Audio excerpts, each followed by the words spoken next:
Good afternoon. It's it's September 20th, 2012. My name is Ralph Livingston, and if you've viewed any of the other videos, you know that I have Parkinson's dementia, and this is kind of a video diary, is what we'll call it today. There's a bunch of important things going on right now. We're in an election cycle. If you view this a couple weeks after September 20th, you'll see that on the 17th, 18th, and 19th of September, Mitt Romney had a speech that he had given previously, the context of which was that 47% of the American public pay little or no income tax. I don't know if this was paraphrased, but the gist of it was that he said that 47% felt that they were entitled, entitlement being the key word, and that those were one of the core Obama groups who he could never change their mind on who they're voting for. I haven't planned any of this ahead of time, so I know it's kind of clunky. The point I wanted to make is that I've read a number of articles. Many of them have tried to point out the fallacy of this statement and of this argument.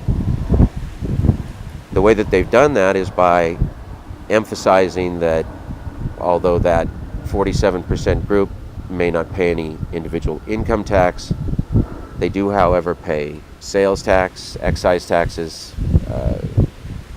depending on the state, any number of fees. And in that way, they are trying to justify the amount of tax that the lower income groups pay. What seems to be missing from this argument is that the very nature of the way our economy has turned in the last 20 years dictates that there is going to be a smaller amount of the middle class. Now, this isn't some doomsday prediction. This is simply a statement of fact. We are living in a society where there is greater wealth at the top and more poverty at the bottom.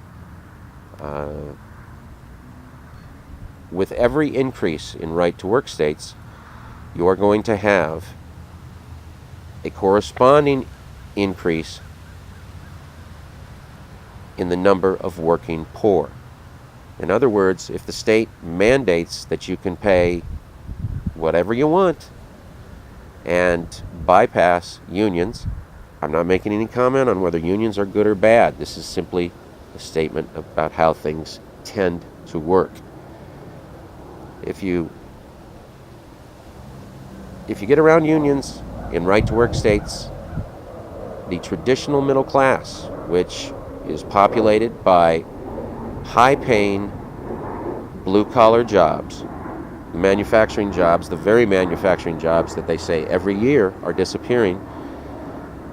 I'm not sure that all of the figures bear that out, but let's, just for the sake of argument, assume that they're disappearing. You're going to have a corresponding growth in minimum wage working poor.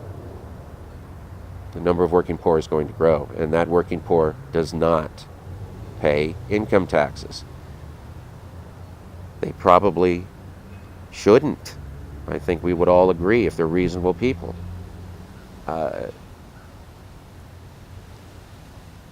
We want lower cost goods. We establish that every day. And the fact that everybody's got an iPhone. I know it's probably more like 20%, but it seems like everyone has an iPhone. A product that up until very recently would be considered something that a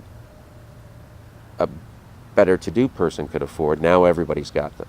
We have a tremendous amount of consumer products, even at the bottom range of the economy, that we're all buying. I've really gotten off the track, which is what my brain does.